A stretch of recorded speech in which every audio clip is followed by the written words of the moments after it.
नमस्कार दोस्तों, मेरा नाम है खुशहाल सिंह और आप देख रहे हैं हमारे यूट्यूब चैनल टेक बाबू ज्ञान। दोस्तों, अभी तक आपने NCW11 की 6 बैठकें देख ली हैं और 6 बैठकों में क्या क्या नतीजे निकल कर आए हैं वो दोस्तों सभी को मालूम है। और अभी हमने रिसेंट में दुर्गा पूजा के पहले में दशहरा के उसमें दोस्तों बोनस की बैठक देखने को मिली, जिसमें सभी को 76,500 रुपये की बोनस का भुगतान किया गया।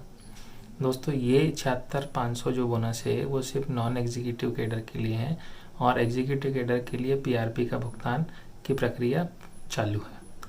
अब दोस्तों आते हैं हमारे मुद्दे वाले टॉपिक पर कि आज का जो मुद्दा है हमारा NCW11 की 7वीं बैठक।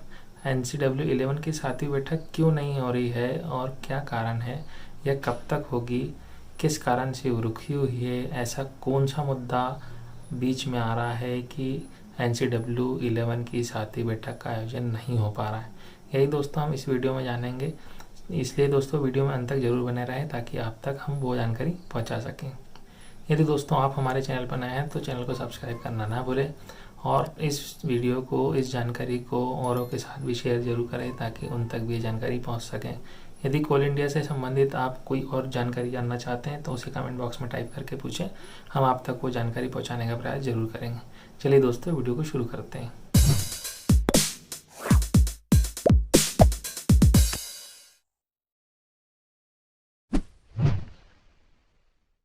दोस्तों, NCW11 की जो 6वीं बैठक हुई थी उसके पहले मैं आपको याद दिला दूं कि जितने भी यूनियन के रिप्रेजेंटेटिव थे, JVCCI मेंबर थे, जो यूनियन की तरफ से प्रतिनिधित्व करते थे मजदूरों का, और उन्होंने दोस्तों कोल मंत्री से जाकर के खास मुलाकात करी, उसमें बताया, अपनी समस्याओं को उनके सामने रखा।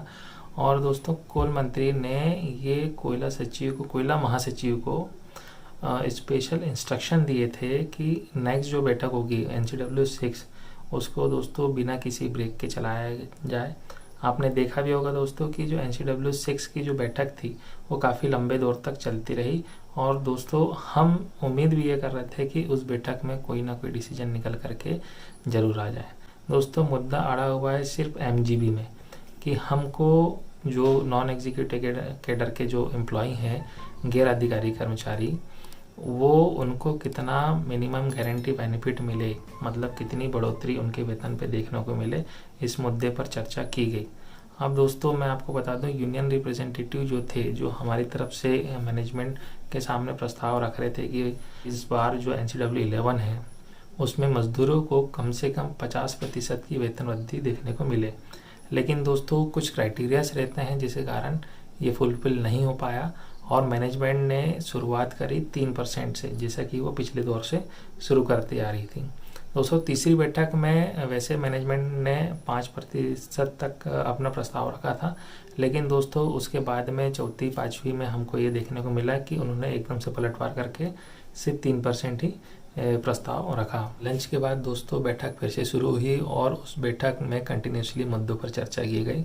MGB खास मुद्दा था दोस्तों, तो मैनेजमेंट ने इसे भी गंभीरता से लिया कि हम जब तक MGB बढ़ा करके नहीं देंगे गैर अधिकारी कर्मचारियों को, तब तक इस NCW11 को हस्ताक्षर कर पाना असंभव है। तो दोस्तों यूनियन भी धीरे धीरे आगे बढ़ती रही और यूनियन रिप्रेजेंटेटिव भी धीरे धीरे कम होते रहे। आखिरी में दोस्तों 35% पे आए और जो बैठक समाप्त हुई, मैं बता दूं कि मैनेजमेंट ने आखिरी जो प्रस्ताव दिया था वो दिया था 10% और यूनियन रिप्रेजेंटेटिव ने दिया था वो था 30%।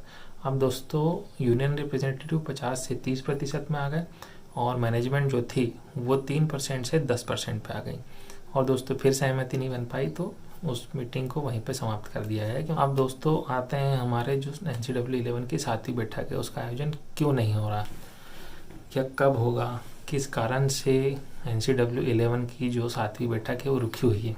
NCW11 की 7वीं बैठक का आयोजन दोस्तों इसलिए नहीं हो पा रहा है क्योंकि मंत्रालय से एक चिट्ठी लिखी गई और उसमें DPE की गाइडलाइन पे थोड़ा सा रिलैक्सेशन मांगा गया ताकि हम NCW11 को जल्द से जल्द लागू कर दें। लेकिन दोस्तों कुछ मुद्दे ऐसे हैं कि DPE की गाइडलाइन के थ्रू भी उसे संभव कर पाना थोड़ा मुश्किल हो रहा है। जैसे कि मान लीजिए, मैं आपको एक उदाहरण देता हूं कि एग्जीक्यूटिव का E1 का जो बेसिक आएगा उससे ज़्यादा तनख्वाह हमारे कर्मचारियों की नहीं होना चाहिए। अब दोस्तों चूँकि अगर हम ये देखें 10%, अगर हम एक कैलकुलेशन निकालें तो 10% के हिसाब से ही बेसिक उससे जंप कर जाता है E1 के बेसिक से। डीपी एक डिपार्टमेंट है फाइनेंस मिनिस्ट्री का, जो कि एक अलग से एक डिपार्टमेंट बना दिया गया, जिसके थ्रू दोस्तों VRS स्कीम आती है, मेडिकल स्कीम्स आती है और कुछ ऐसे मुद्दे आते हैं जैसे कि मान लीजिए जितनी भी पब्लिक सेक्टर कंपनीज हैं अपने इंडिया की, CPSC जितनी भी हैं, उसमें यदि दोस्तों यदि वो कंपनी घाटे में जाती है, प्रॉफिट में जाती है, तो उसको देख रेख करना, उसको संभालना, यदि घाटे में जाती है उसके शेयर को होल्ड करके रखना, बेचना, खरीदना, ये सब चीज़ें कुछ बहुत मेजर चीज़ें मैं आपको शॉर्ट में ही बता रहा हूँ। बाकी अगर हम अंदर घुसेंगे तो बहुत काफ़ी कुछ है डीपी के बारे में जानने के लिए।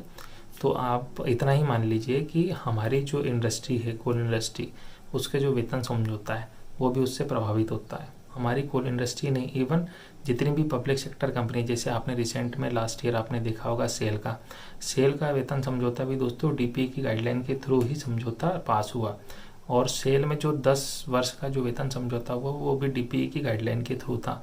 ये अच्छी बात है दोस्तों कि कोल इंडिया को ये रिलैक्सेशन दिया गया कि उसका वेतन समझौता 10 की जगह 5 वर्ष का ही हो। और ये इसके लिए हम हमारे नेताओं को, हमारे JVCCI मेंबर जो यूनियन की तरफ से हमारा प्रतिनिधित्व कर रहे हैं, उनको बहुत बहुत धन्यवाद कि उन्होंने मैनेजमेंट पर दबाव बनाया और 10 साल की जगह सिर्फ 5 साल के लिए ही वेतन समझौता लगाया, जो कि अभी तक चलते आ रहा है।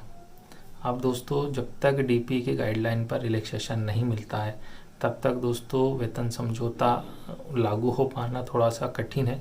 और अभी विश्वसनीय सूत्रों से ये भी जानकारी मिली है कि मंत्रालय ने मना कर दिया है कि हम डीपी की गाइडलाइन के थ्रू और रिलैक्सेशन नहीं दे पाएंगे। 2017 का दोस्तों एक ऑर्डर निकला हुआ है जो कि डीपी के थ्रू निकला हुआ था, वो मैं अगर आप देखना चाहें तो आपको डिस्क्रिप्शन बॉक्स में मिल जाएगा, पढ़ने को मिल जाएगा किन किन मुद्दों पर हमारे वेतन समझौता लागू होगा और क्या क्या चीज़ें हमारी इंडस्ट्री पे वो प्रभाव डालेगा वो ऑर्डर।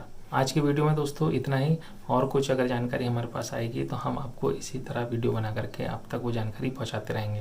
दोस्तों इस वीडियो में कुछ भी समझ में नहीं आया होगा तो आप हमें कमेंट बॉक्स में टाइप करके जरूर पूछ सकते हैं। फिर दोस्तों आप कुछ जानना चाहते हैं तो उसे भी आप टाइप करके पूछ सकते हैं। चलिए मिलते हैं दोस्तों किसी अन्य वीडियो, अन्य जानकारी के साथ में, तब तक के लिए जय हिंद, जय भारत।